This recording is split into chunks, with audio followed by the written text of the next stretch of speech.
बहुत सालों पहले विराटनगर में एक राजा राज करता था। इस राजा को घोड़े पालने का बहुत शौक था। एक बार राजा जंगल में शिकार करने गया, जहां पर उसे 4 जंगली घोड़े दिखाई दिए जो राजा को बहुत पसंद आ गए। राजा ने उन घोड़ों को पकड़वाकर अपने राज में लाया।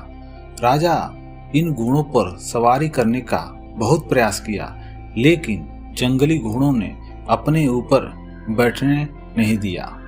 तब राजा ने इन घोड़ों को ट्रेन करने के लिए कई ट्रेनरों को बुलाया, मगर कोई भी इन घोड़ों को अच्छे से ट्रेन नहीं कर पाया।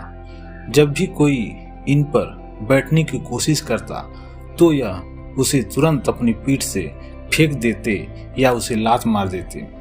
राजा को घोड़े बहुत प्यारे थे, इसलिए ट्रेनरों को सख्त हिदायत दी थी कि इन पर जोर जबरदस्ती न की जाए, यानी कि उन्हें मारा पीटा न जाए। कई महीने निकल गए, मगर कोई भी ट्रेनर घोड़ों को अच्छी तरह से ट्रेन करने में सक्षम नहीं हो पाया।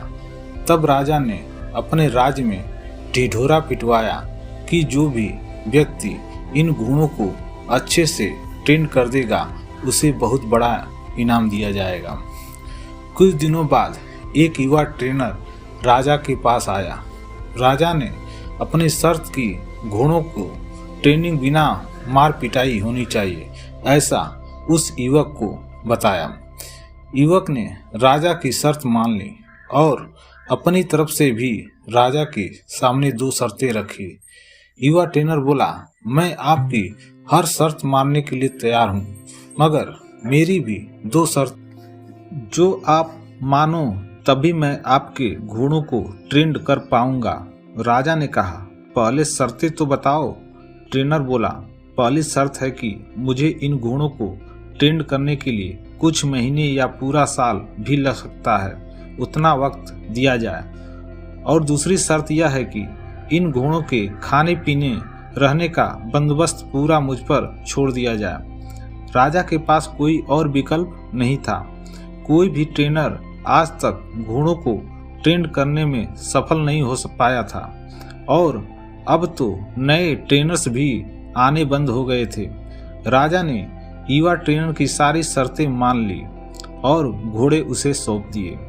युवा ट्रेनर अगले दिन एक बड़ा घोड़ों के लिए दूर जंगल में बनाया और वहां सबको खुला छोड़ दिया। ट्रेनर बाड़े के किनारे किनारे पर दौड़ने लगा और फिर दौड़ते दौड़ते थकने के बाद वह युवा ट्रेनर वहीं बाड़े में लेट गया। वहां से उठने के बाद उसने खुद ही घोड़ों को चारा खिलाया और पानी पिलाया। इन सब प्रक्रिया के दौरान उसने घोड़ों को नहीं बांधा था। अगले दिन भी ट्रेनर ने वही सारा काम दोहराया जो उसने पहले दिन किया था। यह काम उसका नित्य क्रम बन गया। वह घोड़ों को बाड़े में खुला छोड़ देता, उन्हें घास चारे खिलाता और बाड़े के किनारे किनारे दौड़ता रहता। धीरे धीरे चारों घोड़े भी उस ट्रेनर के पीछे पीछे दौड़ना शुरू कर दिए। घोड़ों को लगने लगा कि ट्रेनर उसका दोस्त है और उनसे प्यार करता है। सारे घोड़े ट्रेनर के साथ बहुत ही सहज महसूस करने लगे। कुछ महीने बीतने के बाद एक दिन राजा अपने घोड़ों की खबर लेने के लिए और यह देखने के लिए कि ट्रेनिंग कैसी चल रही है बाड़े में आया। राजा ये देखकर खुश हो गया कि सारे घोड़े ट्रेनर के पीछे पीछे दौड़ रहे थे। राजा को अब यकीन हो गया कि यह ट्रेनर ही उसके घोड़ों को ट्रेन कर सकता है। राजा खुशी खुशी वहां से चला गया। देखते ही देखते 1 साल बीत गया। तब जाकर युवा ट्रेनर ने राजा को संदेशा भिजवाया कि घोड़े पूरी तरह ट्रेंड हो चुके हैं, सो राजा एक बार आकर देख ले।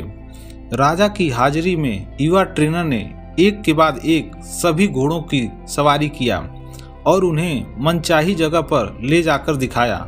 राजा यह देखकर बहुत खुश हो गया। राजा ने युवा ट्रेनर से पूछा कि मुझे तुम बताओ कि तुमने यह कैसे किया। युवा ट्रेनर ने राजा को सारी बात समझाते हुए कहा, मैंने सबसे पहले इन घोड़ों को अपनापन महसूस कराया। इनके साथ रहकर मैंने इनको आज़ाद करके यह जताया कि मैं इनका दोस्त हूँ और मैं इनसे प्यार करता हूँ। फिर मैंने इनको खाना और पानी देकर उनके और करीब जाने की कोशिश किया और इनके साथ खेलकर इन्हें सिखाने की कोशिश की।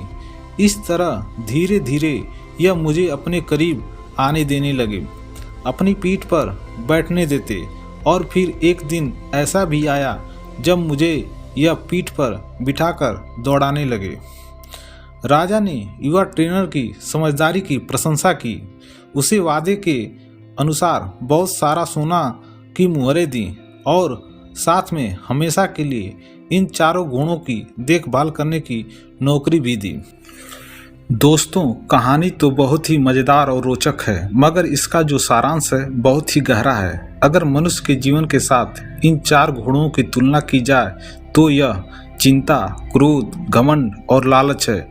जिस तरह से युवक ने ट्रेनिंग में समय लेकर और समझदारी से धीरे धीरे चारों बदमाश घोड़ों पर काबू पाया, उसी तरह कोई भी मनुष्य अपने जीवन के सबसे बदमाश घोड़े यानी कि चिंता, क्रोध, घमंड और लालच पर काबू पा सकता है।